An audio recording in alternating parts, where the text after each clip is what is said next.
Thanks, everybody, for spending the late night with the Aztecs at these 8 o'clock starts. But hopefully the fans that brought their dates here for Valentine's Day enjoyed the evening. And then got to buy some popcorn, kettle corn, and a soft drink up here at Viejas. So it's great to be home. I mean, we're 10-2 in this building now.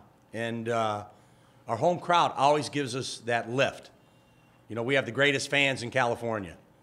And darn near probably the country. And so we're always appreciative when they're here to support us. We played a solid game tonight. I mean, offensively, we had 33 baskets, 22 of them assisted. So we shared the ball. We played the right way. We played an outstanding defensive first half, and then we played well enough the second half. We kept a team under 50%. They shot 45. And did a good job defensively. We were reliable. We had trust in each other, and we continued to make timely plays. Everybody will think about losing the lead. And I told our guys at halftime, I just watched Wyoming play UNLV, and UNLV was up 20 in the first half, and by the midpoint of the second half, Wyoming had the lead. So if you watch enough college basketball, you know no lead is safe, and I was proud that we held on to ours. I don't know if they cut it to 7 or 9, but our kids stayed with it. We had a couple really good putbacks. I didn't think we settled for any shots. We attacked the basket for runners and layups and put pressure on them, got to the foul line, and both teams were driving the ball at the end to try to extend the game. They were trying to extend it by getting to the foul line, driving and drawing contact and shooting as many free throws as they can so they could score with a shot with the clock stopped.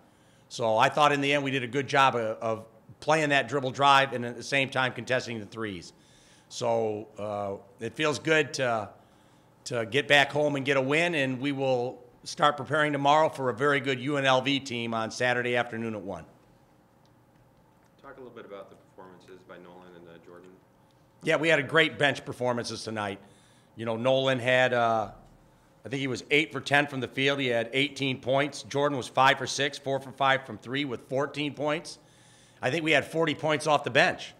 And so you're talking about a redshirt sophomore and a true freshman out there, you know. And they stepped up, and neither one of them plays with any fear at all. You know, I had a moment on Jordan's last 3 in the second half on the break where he was dribbling down and rose up and shot it, and that was a coach's no, oh, good shot. You know, I wasn't real enthusiastic with the time and score and the shot he took. But to his credit, he didn't worry about it, and that's the way they have to play. They have to play with no fear, yet they have to play intelligent, no time and score. So it was great to have that kind of production off the bench. Congratulations to Malik Poit, 1,000-point score. The thing I love about Malik, he always plays unselfishly. You know, he shares the ball, he shoots when he should, he passes when he should, and then he rebounds at a high level. So I'm real proud of Malik in reaching the 1,000-point club in his performance tonight. So a lot of congratulations to a lot of Aztec players. It was great having Trey Cal back. You know, it's just the steadiness. It's just the calming influence when you have a senior on the floor, a captain on the floor. He made the 1 assist to Nolan, 2 assists. He hit the little layups in the lane. He just plays at a different pace than the young kids play with because he's an older player, and he's just learned over the years to play at a better pace. And so we missed that pace in close games. So I was real proud of the way Trey played. I was a little concerned at the end. It looked like he tweaked his ankle again, but he stayed in there. And so we'll probably rehab him and keep him out of practice the next 2 days and get him ready for Saturday. And, you know, as we slowly get his game timing back, I think the team will continue to play better and better. What was your philosophy going in the game as far as how much you were going to play the bench? Because there's a lot of guys who played early in this game. Was it the fact that they got hot early that they stayed in the game, or how much, Brian, what was your strategy going in? We thought the #1 key to the game for Wyoming was their fast break, and to the point where we, on every shot, tried to get 3 guards back on every shot. We wanted to limit them in the full court. So we knew it would be an up-and-down game. They play with the fastest offensive tempo in the Mountain West. So we knew we'd have to keep fresh legs on the floor. You know, we couldn't let them all of a sudden get their fast break going, which they did to a degree in the second half. But for the most part, we made it a half-court game. And so we knew we'd need fresh legs in order to do that. If we had tired legs, then the thing they do best is run the ball, and we'd probably be affected by that. So going into the game, we knew we were going to play a lot of people. So it was interesting because that was essentially a defensive move in some sense, but you got the offense from those guys. Absolutely. It was a defensive move, But we got the double benefit of having, really good offensive play from both of them. And they played good offensively. Nolan is a true center, so he really rolls to the basket aggressively and his hands are up. And then you saw some real quality post moves from him inside, where if he doesn't draw a double team, he can score in there. And then Jordan, once he gets his rhythm, if they lose him, the shot's going in. So most teams, do a good job of locating him and not trying to give him any open looks. So he had a couple open looks, but then the one at the end of the half was contested. He rose up and shot that down on a handoff. The one in the second half, he came down and pulled off the dribble. So Jordan just keeps getting better and better as he gets experience. And like I said, they're not freshmen anymore. They're sophomores because we're at the back half of the year. At least we keep telling them that and ourselves that. Even though Trey only had, again, 6 points, how big of a factor was it just that he was back on the floor leading the team? I just went in the game and I just said the best guy we have to guard Justin James is Trey Kell. He's our best defender, best on-ball defender. And so sometimes what you don't see in stats is the things like that. Like he can take the best offensive player from the other team. He can just move the ball. He can get the hockey assist. He doesn't need to get the spectacular pass to say, I'm going to throw an alley-oop or I'm going to throw a quick bounce pass and get the accolades. He'll just say, neither one are there, and I'm just going to move it forward or back. And so those are the things that they don't have stats for, but they have huge influence on the game, and that's why it's great having Trey back. Jalen also had a big game. He obviously made some key baskets, and he really had a strong game. Right? Yeah, Jalen does what he does best. Like he plays that isolation basketball and drives to the basket. He's really active and aggressive driving to the basket. I thought in the start of the second half, I got him a little bit. I thought he had to be a little better on the rebounding, and that will hopefully come with strength.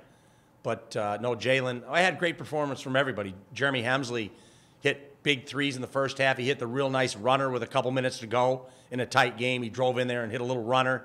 So I had contributions from the entire team today, and that's what you have to have. If you're going to be a good team, everybody has to contribute, and we got contributions from everybody. You talked about Malik and his contributions. He had that nice sequence there at the end where he makes his free throw to get his 1000th point. He makes a block. I think he stole the ball or got a rebound. I think it was a rebound. So he had a rebound, block, and his 1000th point like in a minute span. Absolutely. And if you notice, the first game we played Wyoming, we had Jalen on Dalton. In this game, we made the switch and we put Malik on Dalton. So when he was on Dalton. He had 36 on us the first game, I think, and I don't know what he ended up with. 20, I think. But I know whatever he got was hard-earned. We doubled him a little bit more, and Malik did a good job locating him and a little taller physical hover hand on him. So Malik did a real good job on a very dangerous offensive player. He had 16 boards last time Dalton did, and he had 4 tonight. Yeah. The rebounding at half was I knew they'd come out and rebound the second half because I think at halftime it was 26-8. So I know they talked on that at halftime, and they were sensational to start the second half at the offensive glass. I think we got 3 straight stops, and they got 3 straight offensive rebounds. So our defense was good, but we didn't finish with a rebound, and that was, I'm sure, their talk at halftime, and they got a lot more aggressive on the glass the second half. After a game like this, has Nolan earned more minutes going forward, and how big of a factor can it be if he keeps playing like he does tonight the rest of the season?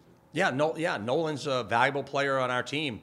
He missed a couple games because he had a shoulder injury, something that we don't put out there because, he hadn't been playing a lot anyway. So the number one question I get asked as a coach, wherever I go, is why isn't Nolan playing? That's my number one question I get. And so Nolan played well today, and Nolan will continue to play. So we're real excited about Nolan. Nolan gives us early help that the other 2 bigs are not as good at as what Nolan is. So any kind of penetration, he's not afraid to come over and offer early help and take a charge. So everybody has value to the team, and it's in different ways. And Nolan has worked harder in practice. He's shown it in practice, and as a consequence of that, he's seeing minutes in games now.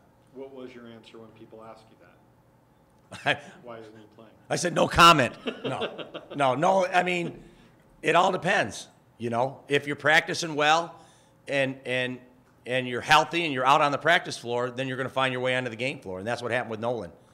I don't know what game it was. If it was Air Force, we had 8 bodies because Nolan couldn't play in that game. I would have liked to use Nolan, but he had hurt his shoulder in practice. So sometimes, it's just fate and it's circumstance, and we knew we were going to use Nolan because he's been practicing great.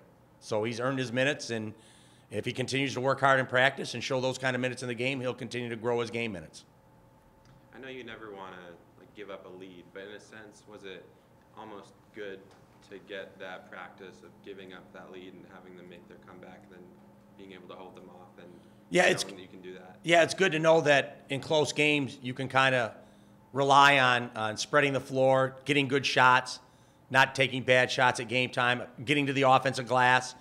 You know, if it's 15 or 20 at the end, then you continue to play and just, you know, run clock. But this, you know, this obviously anyone who was in the building knew this had a feel of a close game at the end. Like with 3 minutes ago, it could still go either way. And so I like the fact that my kids had to play with that kind of pressure, and they played well with that. So that will bode well for the future, hopefully. Brian, you missed when Trey kind of tweaked the ankle. How late was that in the game?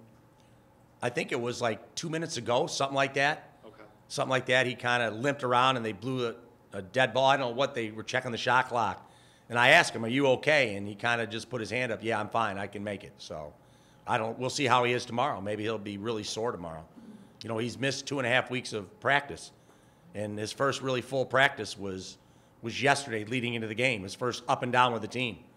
So, you know, I didn't want to play him, run the risk of hurting him any further, but he got cleared and felt he was really ready to play.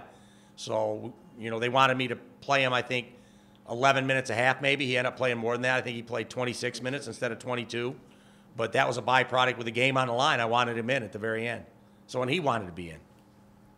Nolan, obviously career high points. What was going on out there? How do you have such a good game? Did my role.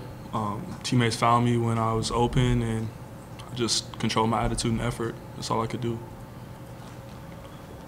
Did you feel like you stepped up more than you have in the past, or did things just come easy to you?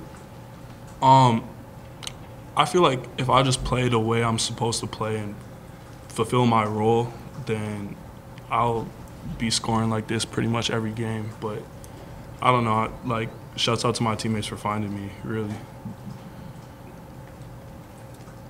Going forward, are you hoping to have more games like this where you just contribute more points? Definitely, definitely. And Malik, you seemed pretty fired up there to start the game. Were you just ready to come out back home, or what was going on? Well, it's obvious it was, because you know what Dalton did to us at their place. So, I mean, all of us were pumped up. I guess, I'm just a little bit more emotional when I play. But no, we were all fired up. Just had to prove a point to ourselves and to them, you know, that you're not gonna come in here and put up 40-something points on us again. You know, can't let that happen twice. So you're getting a little physical with Dalton there to start the game. Is that part of the game plan? Kind of get him uncomfortable, you know, push him around a little bit. Not really. I felt like I could use that as my advantage, because I know people do that to me, and he's slimmer than me, so I might as well turn the tables and just, you know, give him a little nudge every now and then, get him off his spot, you know, make it a little difficult for him, and I feel like I did a good job at that, you know, for the most part. And what did you think of Nolan's performance? It was amazing. He did his part. He was in the right spots. Defensively, he's pretty smart. I can't complain. I'm impressed and very happy for him. And then Jordan Shackle, too, also a career high. I'm happy he letting it go, because he can shoot the ball. You know, he just got to shoot it with confidence, and it's good. So I'm happy to see his shot finally going in. Hopefully it creates more opportunities and opens the floor for the next game. You can keep firing it. How did it feel to, because Wyoming, obviously they made the comeback there at the end, but you guys held tough and really held your own and didn't let them get any closer than they did. Is that something that you guys can build on going forward, knowing that you can withstand these big second-half runs from other teams? It's definitely something we're trying to emphasize, you know, just to stick with it. You know, second half we kind of let up a lot this year, so we just want to, you know, create a good consistency with that moving forward, because we got some big games coming up, and it's all about how you finish.